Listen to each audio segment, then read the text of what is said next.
Welcome to the first ever episode of the Marketing Talks podcast, which is brought to you by Growdash.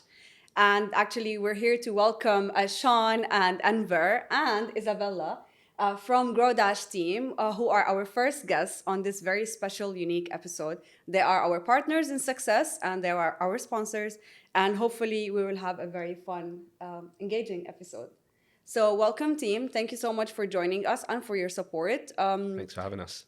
I would like to have you guys each take some time to tell us about yourselves. Who are you? Who are you guys? Yeah, okay. We'll try and give it a go. So my name's Sean. I'm the co-founder with Enver of Growdash. We are a restaurant growth software. So we help restaurants build and execute growth strategies on their digital channels. We met actually in this building.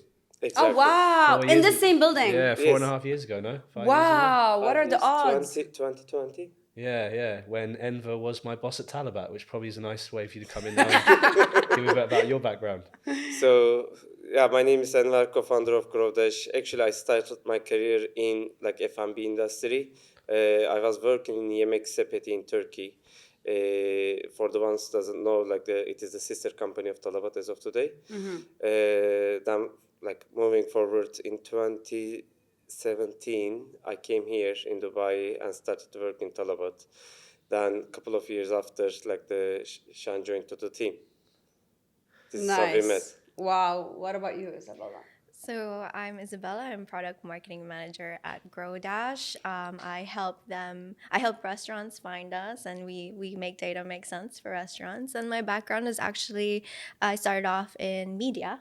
Nice. So I worked at Omnicom Media Group for a while. That was my first stint in marketing. Got to know everything from branding to performance marketing. And then I just found my love in content designing. And then I found myself in the startup world, worked with Husby for a bit as well.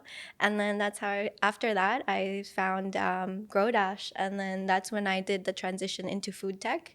Nice. And it's been a journey, and I think I just find myself in the startup world where you everything is just laid out in front of you, and you just need to find solutions and hack things. And I think that's what I love so much about working here at Growdash. Wow. So do you say they adopted you or you adopted them? I don't know. I think we've been adopted is the honest answer. When Isabella came through the door, we said, we have an idea about building a community around Growdash. We think that's how we're going to help restaurants kind of educate and follow that educational curve. And then we turned to each other and said to Isabella, we don't know how to do that. So you're going to come in and fix it all. And Isabella since then has been teaching us even about popular culture. I'm on top of the memes now, so that's all down to Isabella and the other Growdashians that are helping us do that. Yeah. Growdashians. We're going to be talking about this term in a little bit, but first, I want to explain to our viewers and listeners what exactly is Growdash.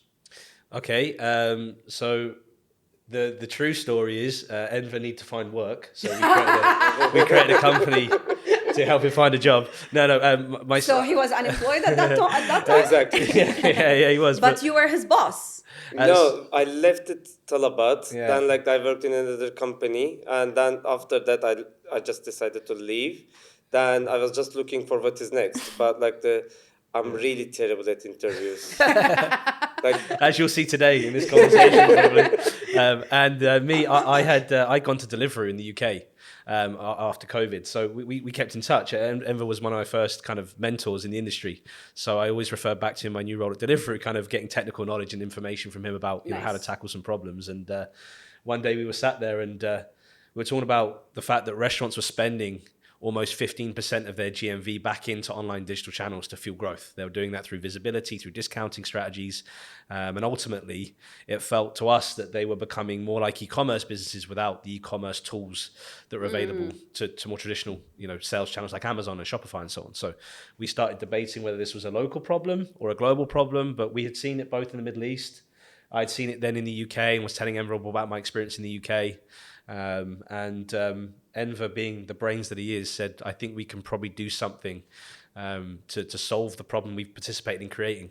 So you found the problem and you tried to come up with a solution. Yeah, if anything, Enver created the problem to some degree, so that's helpful. Is the same problem existing in Turkey, where you're from? Turkey is a complete different market. it was under like the Yemek Sepeti's monopoly for years. In the last couple of years with the COVID, actually there are really strong new players popped up. The unit economics are different.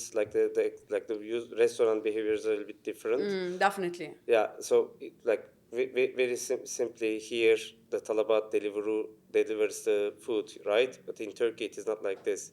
Restaurant delivers themselves, and they deliver. They're still not working much with aggregators, you mean, in Turkey? No, they do. They do. They're like for a restaurant joining to Yemek Sepeti or Getir from the day zero, it is so normal and so common. But the old way of working in Turkey, they deliver themselves. So they deliver within 15 to 20 minutes. They will have their own fleet of delivery. Exactly. We never faced a kind of a delivery problem in Turkey. Actually, it was a little bit different. When I first came here, I really struggled because restaurants were delivering like 60 minutes. And like it is so... It was a cultural shock for you. Exactly. As a customer experience. Yeah, thanks God later on aggregator took over all this delivery experience and it is much better now. But when it's it was really difficult for me to order because after an hour I no longer feel hungry. Yeah. I know. I understand your pain. Actually, to be honest with you, if you think about it, like many years ago, we used to actually have to call the restaurant and ask them and then give them the address, and they don't even have a cell phone to call us when they're lost on the way, and then they will have to knock at different doors and find a way. So technology did help us a lot. Yeah, I remember my wife when we lived in the JLT said one day, why don't we? I wish there was an app that we can order from the shop downstairs, so I didn't have to go. Oh my God, I did think I was like, about that's a stupid idea. That would never work. I That's did crazy. think And then, about that back in 2015. You know? I swear, I was visiting Dubai for work. At Yeah. the time, I was living in Jordan still, but coming here to Dubai and because I'm working on different countries with my ex-job. And I was like, oh my God, I'm too tired after work and I still need to go grocery shopping. I wish someone can buy it for me and get it home delivered. And honestly. now there's InstaShop. I mean, this is not an advertising, not paid advertising, but they deserve to be mentioned because they did solve a problem. Growdash, who is your target audience from a perspective of to actually educate more me in person as a business owner, F&B consultant, and the other brands, maybe restaurants, maybe the audience watching us today? Who is exactly your target audience? Yeah, so there's two ways of looking at going back into what you're just talking about now in terms of the difference between Turkey and the Middle East in terms of the economies and how they operate food delivery. The first thing, we have to identify the right markets. So the markets where our solution has the most impact are markets where there's multiple aggregator players coming in and it's very difficult for restaurants to manage multiple channels. And the unit economics of that market are quite healthy. So it means that restaurants have the capacity at a stretch to invest, anywhere between 10-20% of their GMV back into the channels. So those are the kind of how we select geographies, and we see that prominent across the Middle East, Europe, America have very, very consistent trends, Southeast Asia with those. So there's a big global kind of strategy for us to go and expand into, which is great. There's lots of markets to go after. And then when we're in those markets, when we look at the restaurant groups and the segmentation of restaurants, we initially started targeting the mid-market. So restaurant brands or multiple brand operators that have, 10, 20 units kind of was the sweet spot for us. In one city or one country? Yeah, in one country. We kind of picked that up as our sweet spot where we went into, because they had a real challenge managing all this data, fragmented data coming from all these channels, but they trying to, as a business, be intelligent enough to say, how do I leverage this data to give me a competitive advantage? They probably have the budget to actually... Yeah, they have the budget to invest, but they don't have the budget to go and build like massive analytical teams that can do that. Whereas your enterprise accounts, perhaps the Americanas of the world, have the ability to build that infrastructure themselves. They will build their own thing, yeah. Exactly. So we targeted those initially, and we really built up a value proposition for them. So it's mid-level restaurants. Yeah, that's where we started. Then 2024, I think there's a big shift in our product and our tech stack, and we started realizing that we could now penetrate enterprise accounts. We are now a much better cost-effective and impactful solution versus them building up their own structures, which is great. Nice. But for us now, the evolution, the next step, I think, where Enver and Isabella are probably going to dive into a little bit more later in the conversation today is what we're doing around AI agents, because we realized that if we want to become a really impactful business to our mission statement, which is to help restaurants become profitable. The only way to do that is to also help tail restaurants, where the learning curve is the most challenging, and the access to technology and building that technology yourself is just not something feasible. You know, we want to come in and really support those at scale. So that's what we're doing next in our evolution. Do you actually find people who are resistant to try to learn using your platform or your technology? Or maybe Enver will like tell us more about this. Do you find people like unable to catch up or learn your technology to use it? Do they have a challenge? I think what I can say today, our product is capable of doing so many things, like the showing so many different metrics. Like you can see, you can analyze, like the organic orders, marketing orders. You can do so many different types of campaigns and like optimization mechanisms, but it is a little bit complicated. I can say, like if like the let's be transparent and frank here. I think it is like a little bit engineered today, and if we look at the examples in e-commerce, we see that like they have like in e-commerce businesses, you see the SEO experts, or you see the social media experts, like the performance marketing experts in place in their teams. However, it is not the case for the food business. So for us to get like for us to help restaurants really well, there should be someone as of today, and it is a little bit difficult to accommodate this expertise. However, I don't think that there will be a need in the future, like thanks to our new AI implementations and everything. We are making it simple for now. And we will discuss this in a little bit. But I want to ask you, maybe you will answer this question. We will give the platform to a lady to answer. Definitely. What's the competitive advantage of Growdash over whatever food tech platform is available in the market today? I think From your perspective, of course. as a yeah, marketeer. so speaking from like product marketing perspective, what I think Growdash does so well is we speak to our user base and we are relatable. So I love how Enver said, like, let's be frank, let's be truthful and honest. It can be overwhelming, but I think what we highlight is it doesn't have to be that difficult if you have the right tools. Like you are empowered by the knowledge that we bring. So in terms of my role at Growdash, what we do is we provide a lot of articles, and I think that's what differentiates us. We So engage with working on the educational part. Yes, we engage with the community. We highlight the problem instead of brushing it under the carpet. We're not magicians, but we do tell you like what data points to understand. This is how you break down the metrics. And I think through how we engage with the community with funny content, because people relate with humor, and people want to feel seen in their struggles. So I think if you go through our LinkedIn page, I think our last like post was Hello Kitty smashing her laptop, and you know people love that. So I think what we do is we really just connect with the audience. We tell a story, and that story is something that people can relate to, and I think that's what differentiates. You can flood your page with features, with KPIs and metrics, With very technical content. Exactly. Yeah, but no one is going to catch up on that. Yeah, because at the end of the day, I know there's a differentiation between B2C and B2B, but your users are still human after all. Thank you. Thank you. I was just talking Yes. about this the other day with Yes, someone, a decision maker in a company, a CMO or something, is still a human being. If you don't catch the feelings of that human Yes. being, And how can you get we're them all to struggling. adopt your product? Yes, we're all struggling to do our job.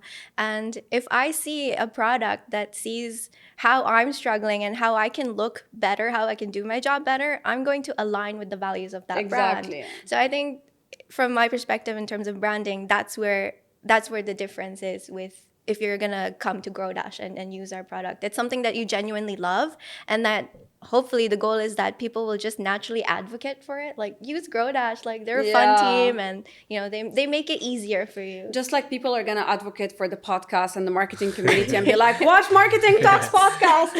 Exactly. Definitely. And speaking about magicians, actually, a lot of people think that we marketeers are magicians and we have a magic wand. And the moment they hire us, there's going to be like khalas, changes. Everything changes. Sales are high and soaring and whatever.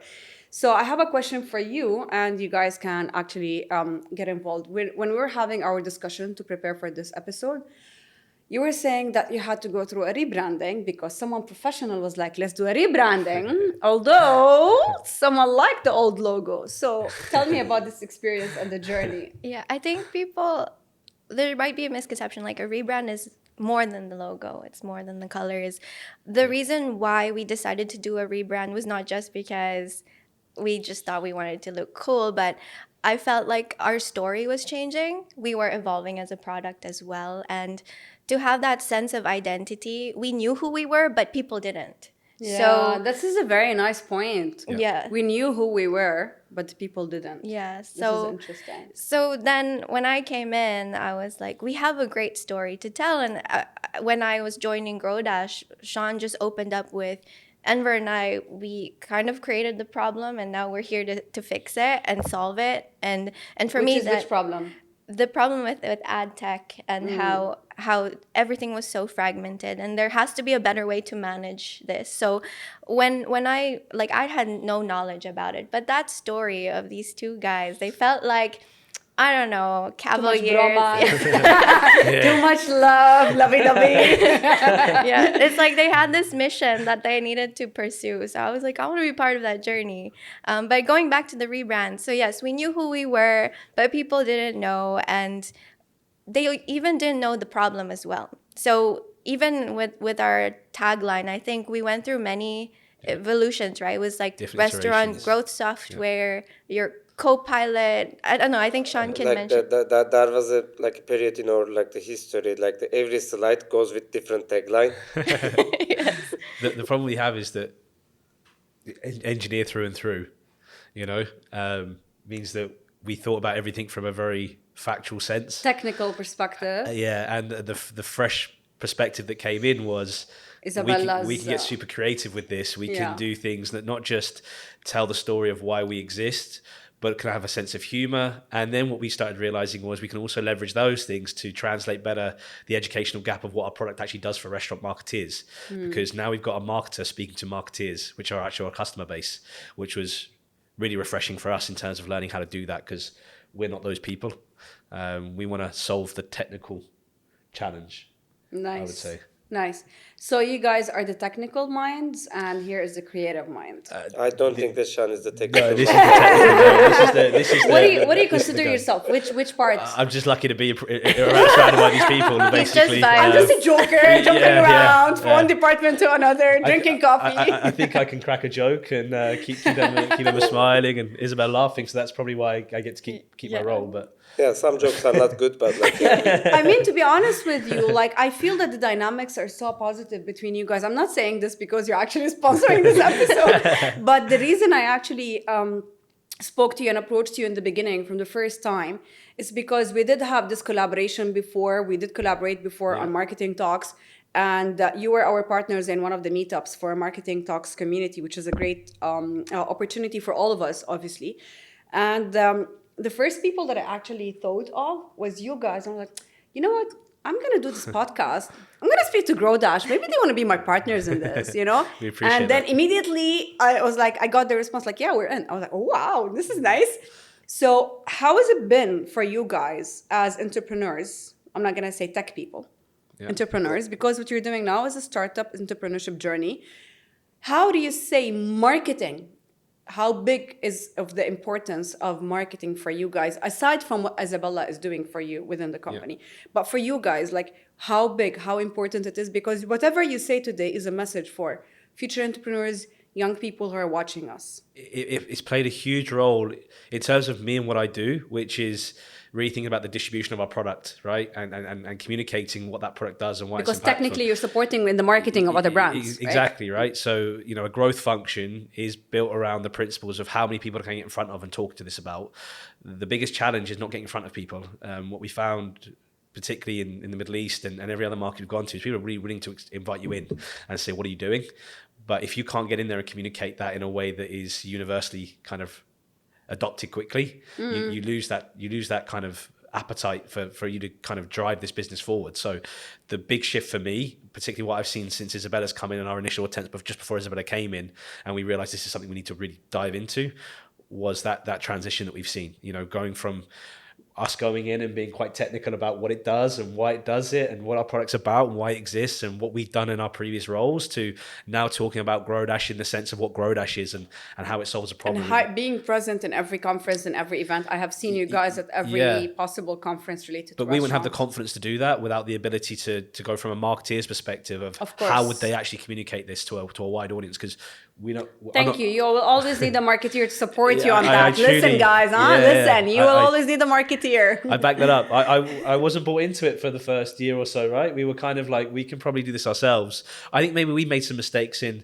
working with agencies that we didn't give enough time to get them to understand us.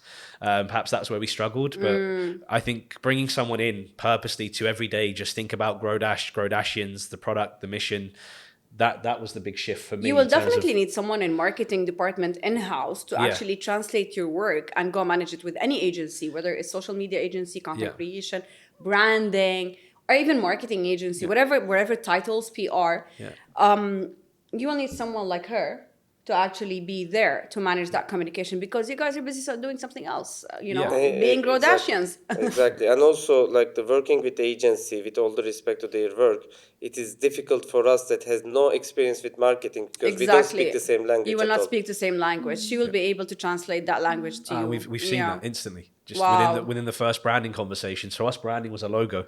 Wow. And then suddenly we're going through this Yeah, creative definitely. process that we were really stretching beyond kind of where we used to, right? Exactly. For me, that was very strange, and it was great. I think it was a fun experience seeing Enver look at illustrations and colors and really like bring out his creative side. So I think it was really fun for all of us. Very nice. To be honest with you, we are going to be talking in future episodes about brand versus a logo, marketing versus sales, like all of these topics that have been a pain point for people like me and like her and all of the marketing community. To be honest, it's something like a conversation always going on the WhatsApp group. You're seeing like almost 1,000 people engaging on that communication. The moment we say marketing is not sales, or sales, and like someone is asking for XYZ job, and there's like 500 requirements, and like that actually requires a team of 6 people. I'm like, okay. There is a misconception about what marketeers can do, like a magic wand example that I just mentioned. But she seems to have been doing something like this. She seems to have been a magician with you guys. I don't know what's her pill. We need from that pill. We need that medicine or potion. I think I don't want to say magic for sure. It looks like magic, but you can do no wrong when you really focus on the user experience. So in that case, like Growdash, they were the user when we're talking about internal branding. So I did my research, I asked around, understood what was their day-to-day like, and then outward. What are their personalities? Yeah, what Like, are their what's their personalities? character? Who do you think Growdash is? What do you think Growdash will be? And what is Growdash's like reason to exist? So we really got deep into those questions. And then when you talk about your consumer base or your audience, look into their day-to-day, even as simple as how do they open, like what do they start with? Do they open their emails? Do they check LinkedIn? Do they go, like what exactly are they doing in their daily life? And Are how they you, on TikTok? yeah. And how you can just be naturally present. Just embed yourself naturally into their day-to-day. Don't try to disrupt like their already busy lives. So I think user experience, if you keep that at the heart of everything that you do, you can do no wrong. And then it would feel like magic, but it's not. It's a lot of hard work. Yeah. So what about the term Growdashians? Who came up with it? Sean. Really? Yeah. It was Keeping up with the Growdashians? it was actually my wife came up with the name Growdash to begin with. Oh, wow. We were sat on a video call, remember? And my wife shouted, Growdash is the name. And your wife was in the background and said that she agreed. And then we got on camera and made a logo. And then Growdashians came later when we started thinking about the culture and what kind of we were as we started scaling. We suddenly had 2 of us from an office space to 10, 20 of us. And we were like, we probably need to start thinking about what we are as a collective. Like and, the family name. Yeah. And the Growdashians just came out of that. So it was, it's been nice. Nice. Back in China, when I was there and had my company, it was called Leon from Lioness. So my team was called the Cubs. So nice. whenever we had something, I would say, meet the Cubs. These are my Cubs, like my little babies. Yeah, but unfortunately COVID happened and every one of us got stuck somewhere else. So I need to ask you, who are some of your favorite projects? I don't know if you can mention. I think there's 2 that we'll always be very grateful for. there's lots of things that we've done throughout the whole journey, but Enver can go into maybe a bit more about Khalid Fadli and Mahmoud Harb and how they've favorite projects. They just allowed Enver to go in when we didn't have a product and accepted Enver as like part of their team. So Which are the brands? So Khalid is Epic Foods, and Rania, his wife, they built a fantastic cloud kitchen and brick and mortar business. Nice. From scratch.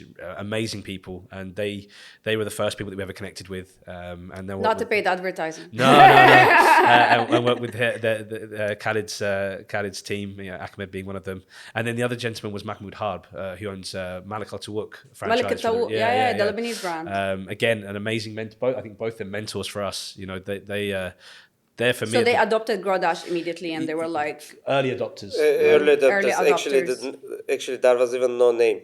Yeah. wow. Yeah. They loved the concept from the beginning, and they supported. Exactly. It is. I think it is the time that like we realize that there is definitely a need in the market, because like that there was not even trade license, no business name. Like we just went to the these two gentlemen, and we immediately see that there is an adoption.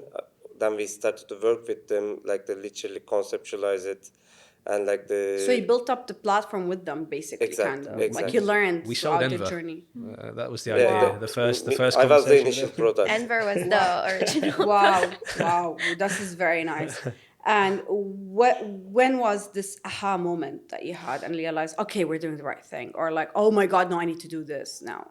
Did you have it with them at that time, with those clients? So, back in 2022, June, July, we were starting that, putting things together, that what can we do for the restaurants? And we know that there is a problem, but was it 100% shaped? No. We the Khalid and Mahmoud helped us to shape it. But then because they're industry leaders in what they're doing. They're actual client. They help you tell them what's the pain. They gave us complete access. Oh wow, this is very nice. Chapeau. Yeah, thank you very much for those guys. Yeah, honestly. chapeau for these brands.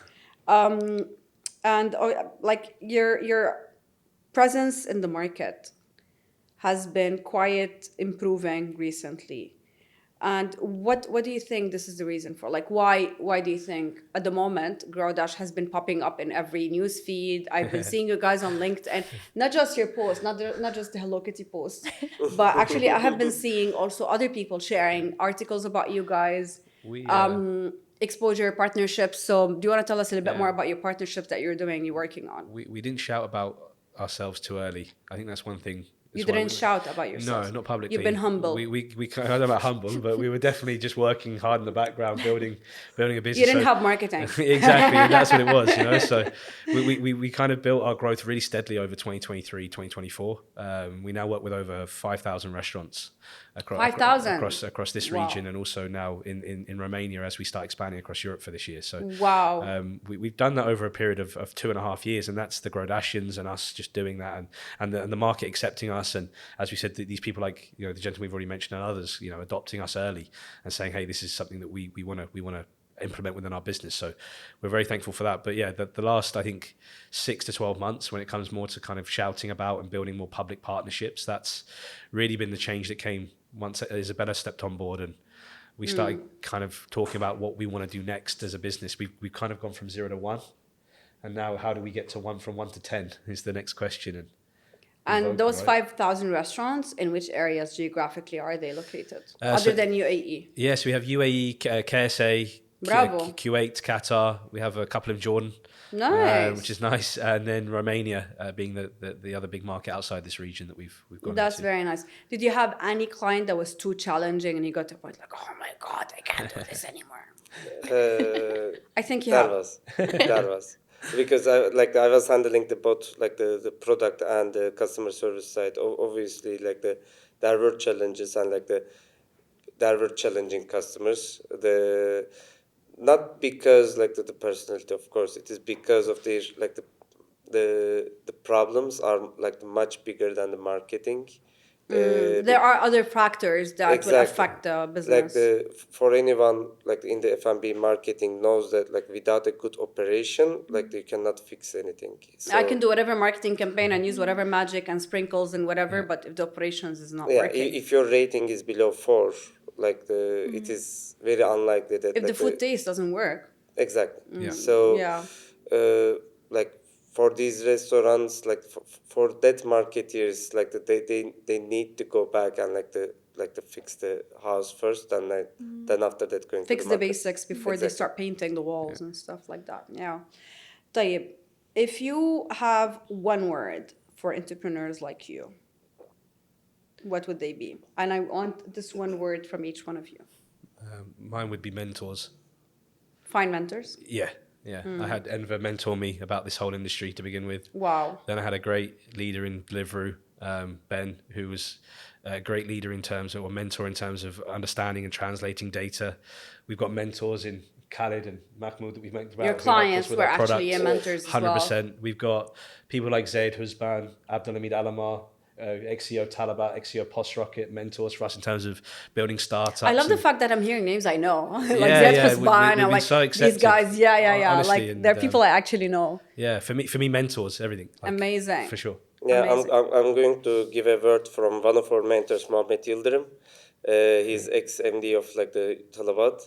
So once he told us that like the sales fix everything. So I think the sales is one of the most important Yeah. thing in the entrepreneurship journey, because it motivates everyone. Like even the tech people knows that like the product they build is used by like a real person.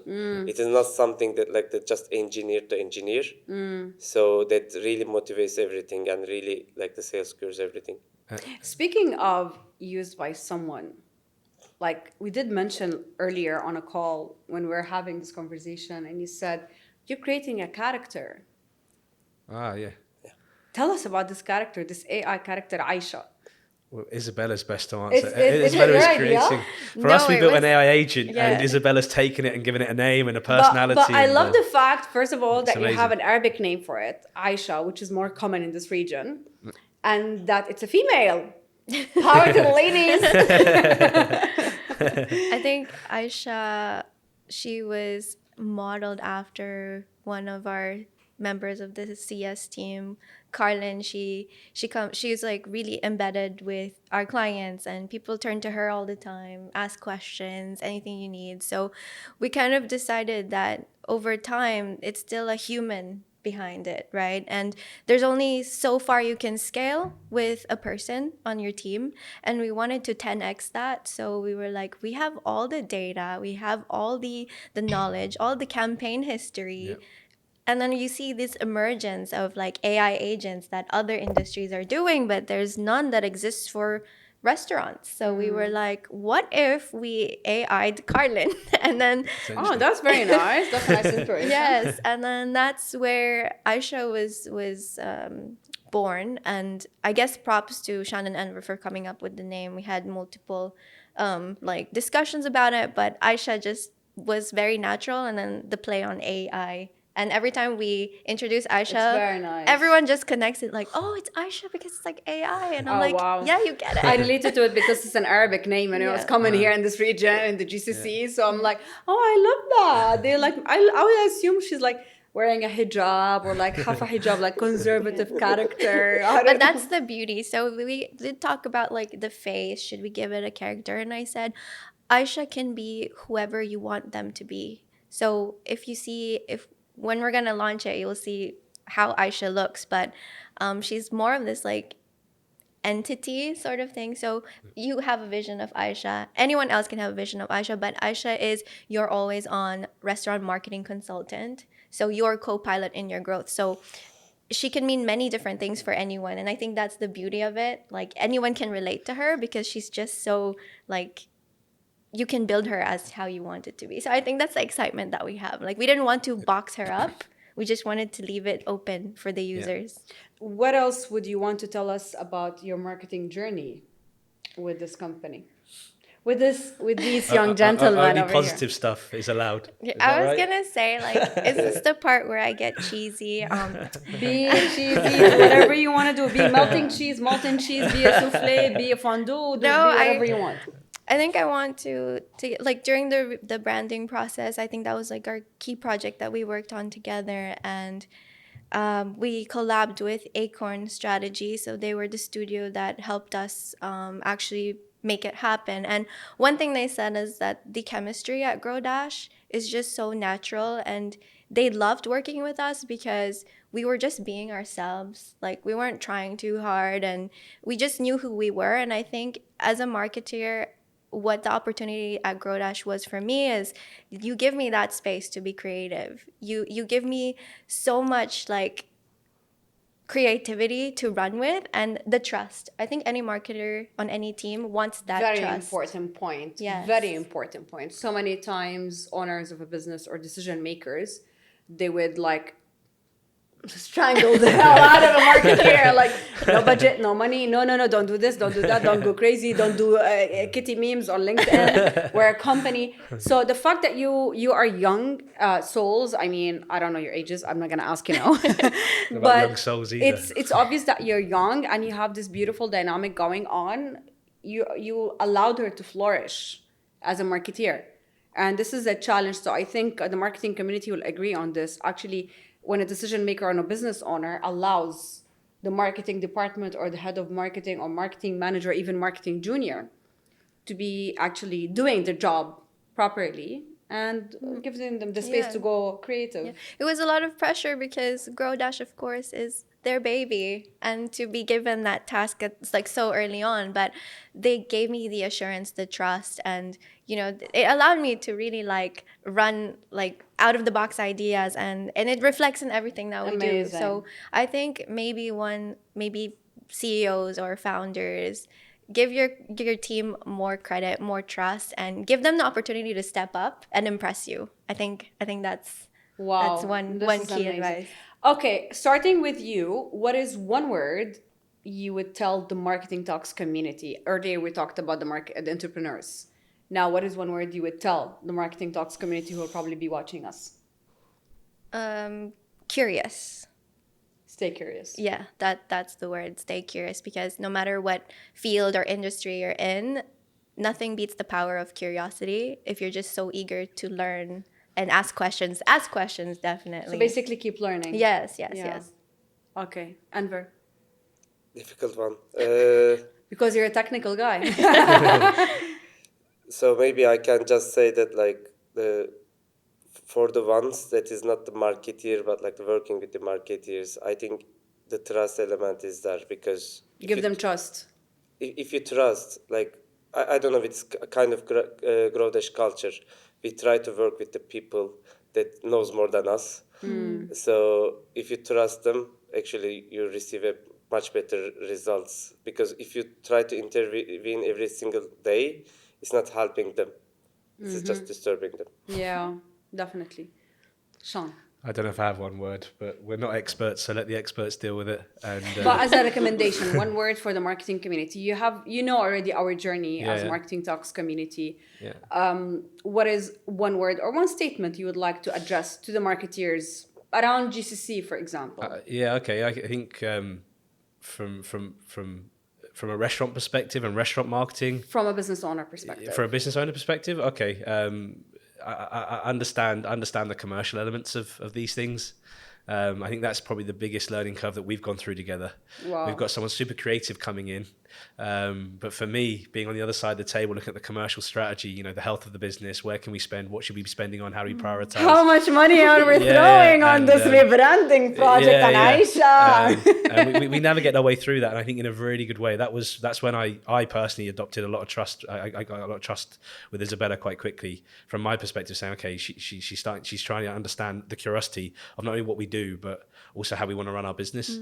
And that just led to lots of kind of cool growth hacks and marketing activations that we're doing that are very frugal, but you're doing a great job doing that. And at least the whole community knows now Isabella's super happy at Growdash as well, so they can't poach her. She's publicly You're stated gonna on today's get applications, session. guys, so, hire us. I want to work with you. But Isabella's happy here, right? Look at the camera, just make sure everyone's aware. Isabella stated publicly she's Blink happy. twice.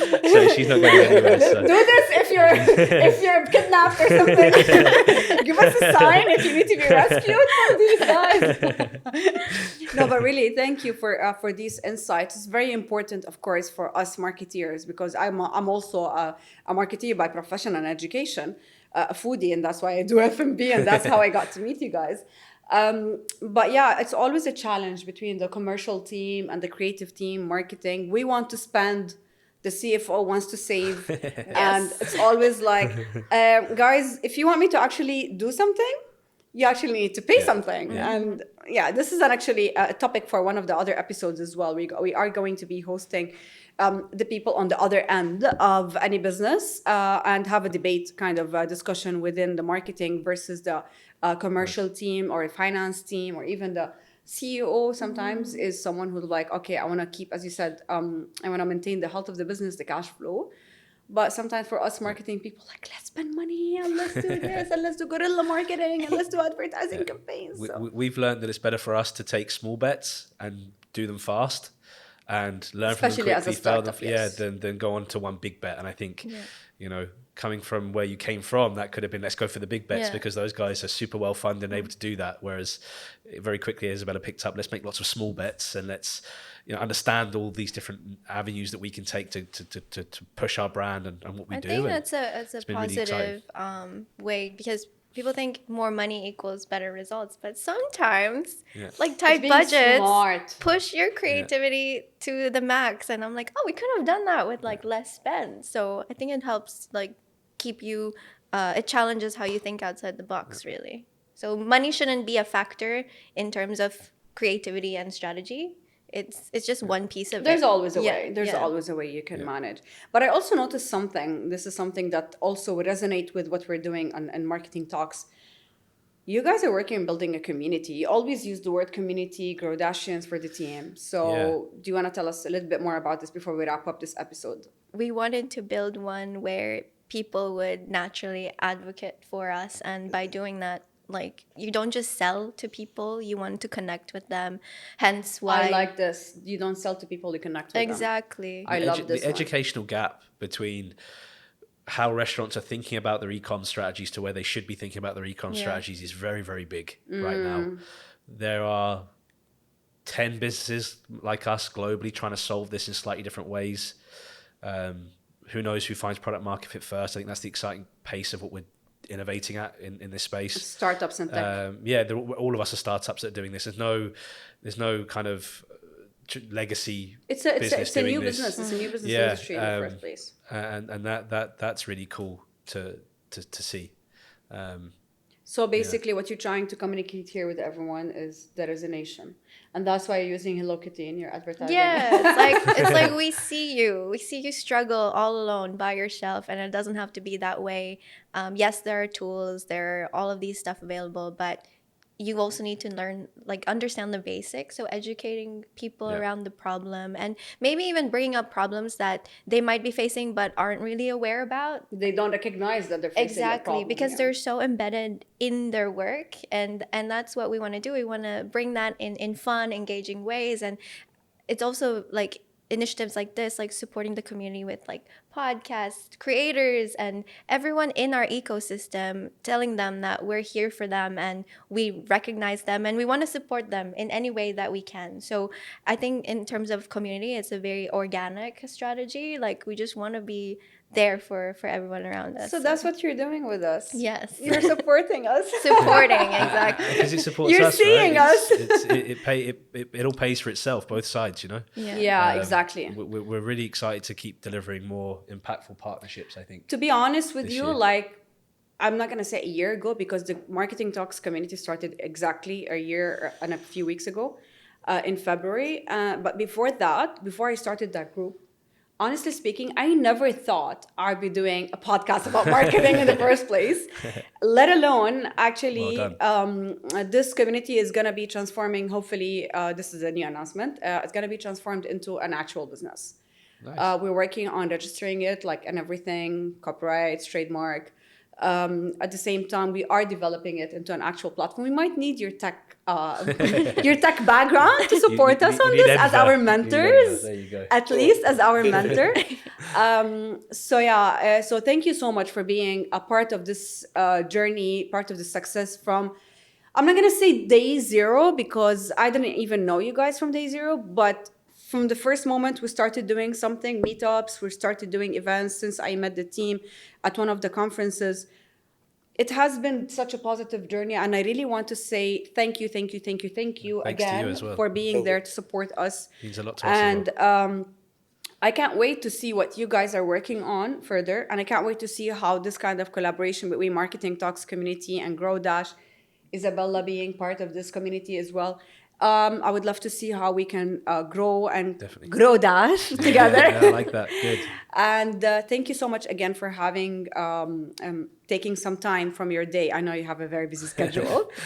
We literally are spot on time for being here with us and sharing your insights and your journey. Thank you, Isabella, for being with us as well, and for allowing the communication to go smoothly, catching them because it's very hard to catch the gentlemen. And thank you so much for being with us today. Thank you for having Appreciate us. it. Thank you so much. Thank you. Thank you. Cheers.